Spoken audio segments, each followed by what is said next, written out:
मुंबई सपनों का शहर, लेकिन इस सपनों के शहर की एक हकीकत यहाँ के चौल भी है, जहाँ करोड़ों लोग रहते हैं। इन्हीं चौल में शांता अपने पति धर्मा और अपनी दो बेटियों रेनू और मुन्नी के साथ रहती है। धर्मा को सिर्फ एक ही काम आता है और वो है शांता की कमाई के पैसों से शराब पीना और टांगे पसार कर सो जाना। शांता बेचारी दूसरों के घरों में झाड़ू कटका करके किसी तरह घर का खर्च चलाती और दोनों बेटियों को पढ़ाती लिखाती। एक बार की बात है, मानसून शुरू हो गया था। मुंबई में लगातार बारिश हो रही थी। तभी शांता की दोनों बेटियां स्कूल से भीगते हुए घर आई। अरे तुम लोग तो पूरी तरह भीग गए, थोड़ी देर कहीं रुक जाते। माँ, हमने बहुत देर इंतजार किया लेकिन बारिश रुकी ही नहीं। हमें लगा ज्यादा देर हो जाएगी तो आप परेशान हो जाएंगी। ये मुंबई की बारिश भी ना हम गरीबों के लिए मुसीबत ही लेकर आती है। माँ, तुमने पिछले साल कहा था कि हमें रेनकोट ला दोगी, अगर वो ला दो तो हम नहीं भीगेंगे। शांता ने अपनी बच्चियों को कह तो दिया था, लेकिन कर्मा की शराब और घर के खर्चों से पैसे बचते ही कहाँ थे जो वो उनके लिए रेनकोट ला देती। पिछले साल भी दोनों की तबीयत बारिश में भीगने के कारण बहुत खराब हो गई थी। वो सोच ही रही थी कि इस बार अपनी बेटियों के लिए सेकंड हैंड ही रेनकोट कहीं से भी लाकर उसे देगी। तभी कर्मा हाथ में शराब की बोतल लेकर भीगते हुए अपने घर आया। शांता, अरे ओ शांता, कहाँ मर गई तू? मर जाती तो ही सही रहता, कम से कम तुमसे पीछा तो छूटता। ये तू क्या बकवास कर रही है? तुझे अपनी बेटियों की फिक्र नहीं है? मुझे तो है लेकिन आपको नहीं है। पूरा दिन शराब शराब शराब। कर्मा के साथ सबसे बड़ी दिक्कत ये थी कि वो अपनी बुराई तो सुन लेता, लेकिन अगर कोई शराब की बुराई कर दे तो उसका पारा चढ़ जाता। उसने गुस्से में शांता को एक थप्पड़ मार दिया। मुफ्तखोर औरत, तू क्या समझती है अपने आप को? है, मैंने कितनी बार कहा कि मेरी शराब को अगर एक शब्द भी बोला तो मुझसे बुरा कोई नहीं होगा। ये शराब हमारा घर तोड़ रही है, आपको नहीं दिखता? चुप चुप कर, नहीं तो मार मार कर मुंह सुझा दूंगा तेरा। बात कर रही है।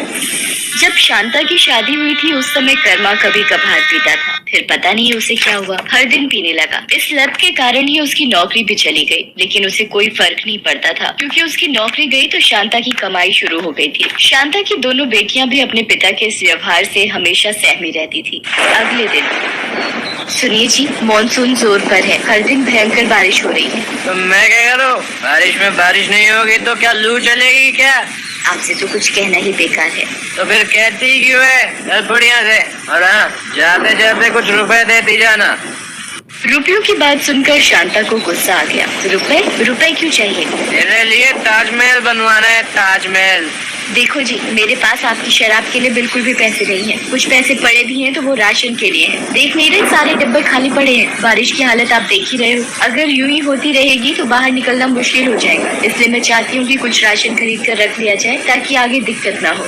शांता की बात सुनकर कर्मा को बहुत गुस्सा आया, लेकिन उसने सोचा कि अगर वो इस समय गुस्सा दिखाएगा तो वो गुस्सा उस पर भारी पड़ जाएगा और शांता उसे पैसे नहीं देगी। इसलिए उसने उससे बहुत प्यार से बात करते हुए कहा कि शांता, मैं बहुत ही बुरा आदमी हूँ, मुझे पता है। ना तो तुम्हारी फिक्र है मुझे और नहीं अपने बच्चों की। देखो ना। कर्मा के अचानक से बदले इस व्यवहार से शांता सख्ते में आ गई और वो सोचने लगी कि ये इनको अचानक क्या हो गया है। आपको पता है, रेनू मुन्नी के पास रेनकोट भी नहीं है। वो बेचारी हर दिन भीगते हुए स्कूल से घर आती। शांता, भगवान के लिए ये सब बातें मुझे बोलो। मैं जानता हूँ कि मेरी शराब की लत के कारण तुम लोगों को ये सब मुसीबतें उठानी पड़ती हैं, लेकिन मैं वादा करता हूँ आज के बाद शराब को हाथ नहीं लगाऊंगा मैं। सच में।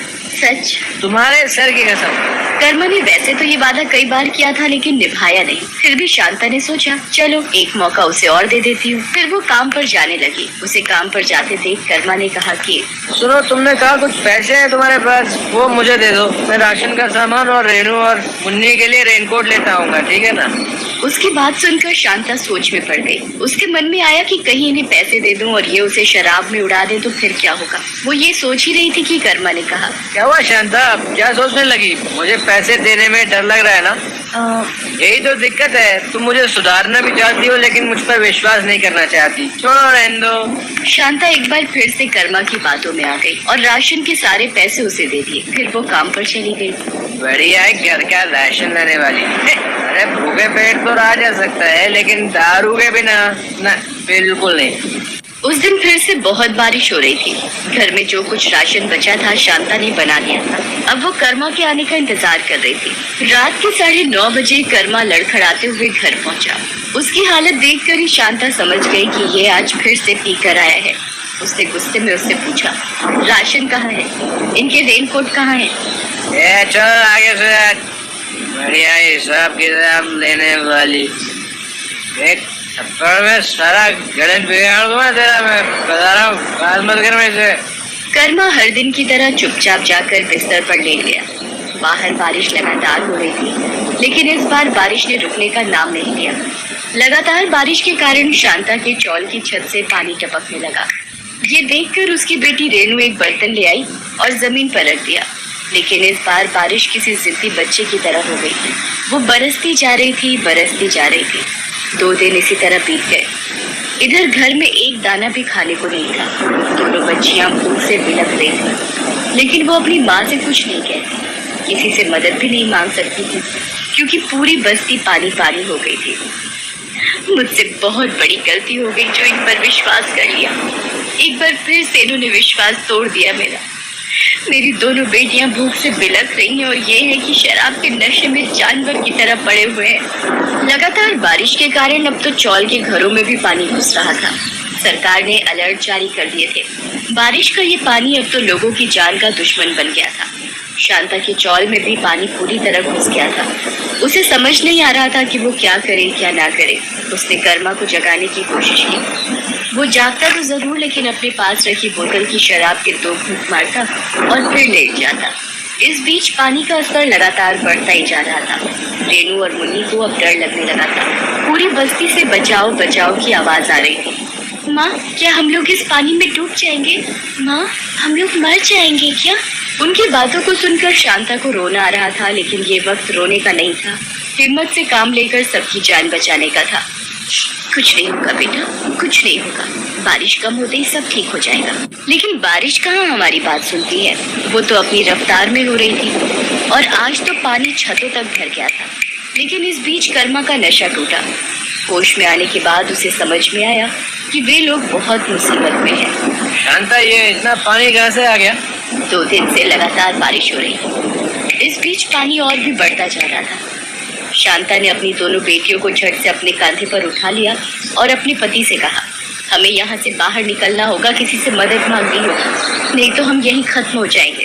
पहली बार मौत का खौफ कर्मा के चेहरे पर भी था और शायद पश्चाताप भी उसकी आंखों में दिख रहा था। उसने अपनी दोनों बेटियों को अपने कांधे पर उठा लिया और शांता से कहा, तू इनकी फिक्र मत कर शांता, मैं मर भी जाऊंगा लेकिन अपने बच्चों को कुछ नहीं होने दूंगा मैं, तू चिंता मत कर।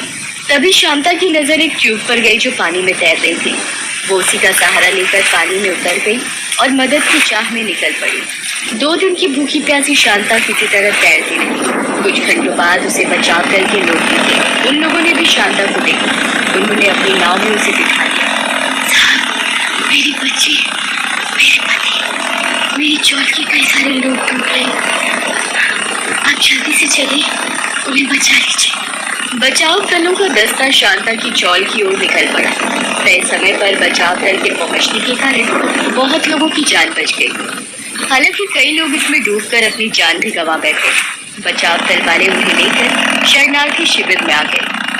वहां उन लोगों को खाना पीना दिया गया। 2 दिन की भूखी शांता और उनकी बच्चियों ने रोटी देखी तो उनकी आंखों में आंसू आ गए। पहली बार कर्मा को भी भूख का एहसास हुआ था। इस बार की बारिश एक बहुत बड़ा सबक उसके लिए लेकर आई थी और शांता के परिवार के लिए दुख के बाद एक सुख का एहसास भी। इस घटना के बाद कर्मा ने शराब छोड़ दी। आज शांता और कर्मा पाव भाजी का ठेला लगाते हैं और खुशी खुशी रहते हैं।